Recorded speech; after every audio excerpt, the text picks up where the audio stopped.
행복한 정시 기도 시간입니다. 본문 말씀은 이사야 61장 10절 11절입니다. 성문으로 나아가라 나아가라. 백성의 올 길을 닦으라. 큰 길을 수축하라. 돌을 제하라. 만민을 위하여 기치를 높이 들라. 여호와께서 땅끝까지 선포하시되 너희의 딸 시온에게 이르라. 보라 내 구원이 이르렀느니라. 보라 상급이 그에게 있고 보응이 그 앞에 있느니라 하셨느니라. 아멘.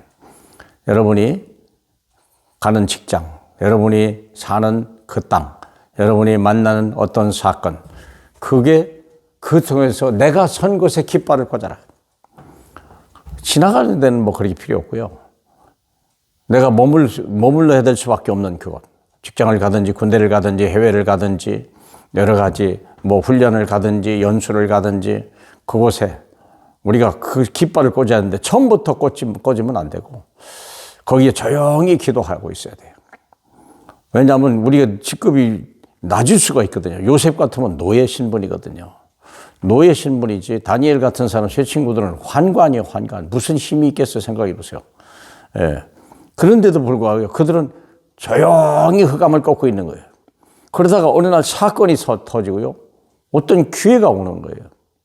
그때까지 계속 꺾고 있는 거예요. 왜요? 내가 하나님의 사자로 왔다는 걸 알아요. 그 사명을 잊으면 안 돼요. 기회가 올 때 그때 깃발을 놓게 되는 거예요. 그때 그리스도를 말하는 거예요. 요셉이라고 하는 사람도요. 그냥 감옥에 갈 때까지 조용히 있었어요. 근데 어느 날 임금이 왕이 꿈을 꾸는 날 그 꿈을 해석해 주는 사람. 바로 그거예요. 그때예요.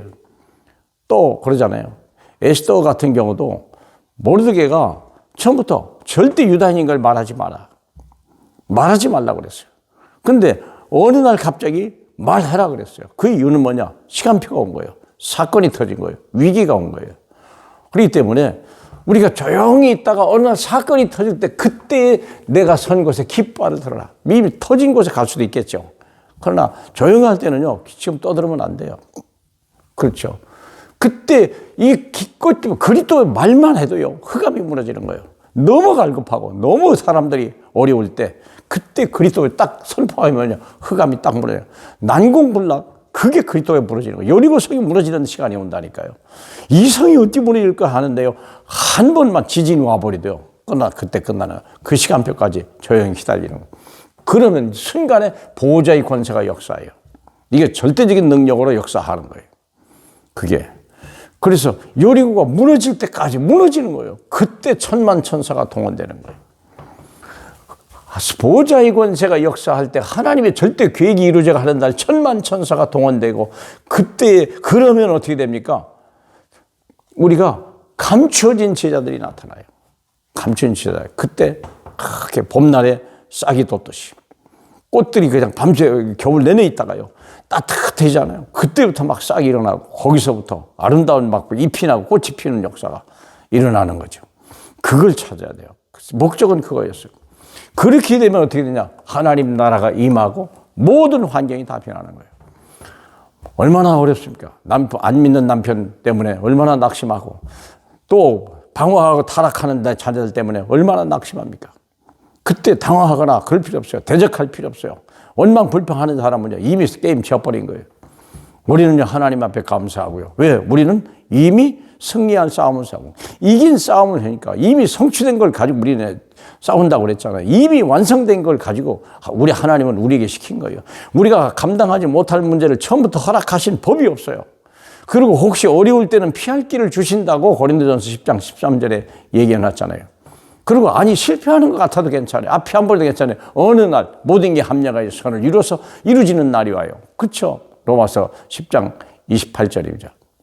8장 28절이죠. 그렇기 때문에 낙심하지 마라. 문제는 뭐냐? 내가 섬기 깃발을 들 사람이 누구냐 이게. 그게 중요한 거예요. 그리스도를 듣지 않은 일을 어떻게 믿겠습니까? 전하지 않았는데 어떻게 말하겠습니까? 생각해 보세요. 그렇기 때문에 우리의 비밀 그리스도가 있는 거예요. 남한 장군 집에 끌려갔던 어린 소녀 묵묵히 일했어요. 어느 날 자기 주인이 문둥병이 걸렸다는 사실을 알고 그 즉시 깃발을 높여 들어보잖아요. 우리 주인께서 우리 사마리아에 가서 그 선지자만 비우면요, 그건 병도 아닙니다. 그 깃발을 들어버리니까 그때부터 하나님의 보좌가 막 움직여서 왕을 움직이잖아요. 그리고 천만 천사를 통해서 이때 뭐 어떻게 합니까? 병이 다 나서버리고. 그러고 나서는 감춰진 제자 나만 장군이 다 제자를 다 맡겨버리고. 그러니까요, 아람 나라도 변하고 이스라엘 나라도 변하고 그 가정도 변하고 다 변하는 거예요. 이런 축복, 이런 은혜, 이런 하나님의 놀라운 신비를 늘 체험하시고 땅끝까지 증인되시길 주님의 이름으로 축복합니다. 할렐루야. 영광을 받으시기 합당한 우리 주님 감사합니다. 우리가 무엇이간데 이렇게 어마어마하게 쓰시려고 우리를 소중하게 길고 또 닦으시고 우리를 훈련하시나이까.